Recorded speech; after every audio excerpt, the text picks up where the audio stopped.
দিল্লির দম্ভচূর্ণ, তারেক রহমানের কাছে ভারতের আত্মসমর্পণ নাকি নতুন কোনো কূটচাল? আওয়ামী লীগে ভারতের বন্ধু না থাকলে বাংলাদেশে ভারতের কোনো বন্ধুই থাকবে না। 2020 সালে ঢাকায় বসে তৎকালীন ভারতীয় হাই কমিশনার বিক্রম দোরাইস্বামীর এই চরম ঔদ্ধত্যপূর্ণ দম্ভক্তি আজ আক্ষরিক অর্থে জুতোর তলায় পিষ্ট হয়েছে। ইতিহাসের চাকা ঘুরে মাত্র 6 বছরের ব্যবধানে সাউথ ব্লকের এই অহংকার আজ ধুলোয় ভেসে গেছে। ছাত্র জনতার গণ অভ্যুত্থানে আওয়ামী লীগ আজ কেবল ক্ষমতাচ্যুতই নয়, বরং একটি নিষিদ্ধ সন্ত্রাসী সংগঠন। আর সেই ধ্বংসস্তূপের ওপর দাঁড়িয়ে নতুন বাংলাদেশের প্রধানমন্ত্রী তারেক রহমানের কাছে এখন কার্যত মাথা নত করে সম্পর্ক ভিক্ষা করতে বাধ্য হচ্ছে নরেন্দ্র মোদীর ভারত। দিল্লির নীতি নির্ধারকরা এখন হাড়ে হাড়ে টের পাচ্ছেন যে একটিমাত্র দলের ওপর বাজি ধরে তারা কত বড় ঐতিহাসিক ভুল করেছিলেন।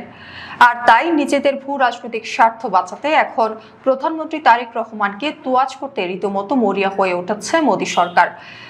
24-এর 5 আগস্টের পর থেকে দিল্লির ভোল বদল সবার নজর কেড়েছে। তারেক রহমানের শপথ অনুষ্ঠানে তড়িঘড়ি করে ভারতের লোকসভার স্পিকার ওম বিড়লা এবং পররাষ্ট্র সচিব বিক্রম মিস্ত্রিকে পাঠায় দিল্লি। এরপর খোদ নরেন্দ্র মোদী নিজে প্রধানমন্ত্রী তারেক রহমান ও তার পরিবারকে ভারত সফরের রাজকীয় আমন্ত্রণ জানান। সবচেয়ে বড় চমকটি আসে যখন বাংলাদেশ ব্রিক্সের সদস্য না হওয়া সত্ত্বেও ভারতের বিশেষ তদবিরের তারেক রহমানকে সেখানে বিশেষ অতিথি হিসেবে আমন্ত্রণ জানানো হয়। বিশ্লেষকরা বলছেন, মোদী সরকারের এই সুর নরম করার পেছনে কোনো ভালোবাসা নেই, আছে চরম ভূ রাজনৈতিক মরণ ভয়। বাংলাদেশ ভারতের দীর্ঘ সীমান্তের প্রতিবেশী।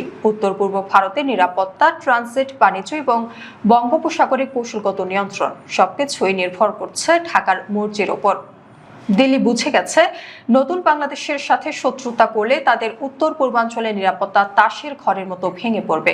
তাই ঢাকায় যে দলই ক্ষমতায় থাকুক, দিল্লির এখন তাদের পায়ে ধরা ছাড়া আর কোনো উপায় নেই। ভারতের এই নতুন কূটনীতির পথে এখন সবচেয়ে বড় এবং বিষাক্ত কাঁটা হয়ে দাঁড়িয়েছে ভারতের আশ্রিত পতিত স্বৈরাচারী শেখ হাসিনা। বাংলাদেশ সরকার ইতিমধ্যে জুলাই গণহত্যার প্রধান আসামি হিসেবে তার প্রত্যর্পণ চেয়েছে। ভারতে বসে হাসিনা যেসব উস্কানিমূলক বক্তব্য দিচ্ছিলেন তা ঢাকা দিল্লির সম্পর্কে তীব্র উত্তেজনা তৈরি করেছে। অবস্থা বেগতিক দেখে ভারত সরকার তড়িঘড়ি করে সুর পাল্টে জানিয়েছে, হাসিনার বক্তব্য ভারতের সরকারি অবস্থান নয়, অর্থাৎ দীর্ঘদিনের মিত্রকে এখন আক্ষরিক অর্থেই একটি বোঝা মনে করছে দিল্লি।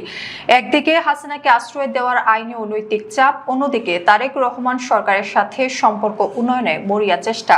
এই দুইয়ের জাতাকলে পরে সাউথ ব্লক এখন চরম দিশেহারা। এরই মধ্যে ঢাকায় নিযুক্ত ভারতীয় হাই কমিশনার দীনেশ ত্রিবেদী প্রধানমন্ত্রী তারেক রহমানের সঙ্গে অত্যন্ত গুরুত্বপূর্ণ এক বৈঠক করেছেন।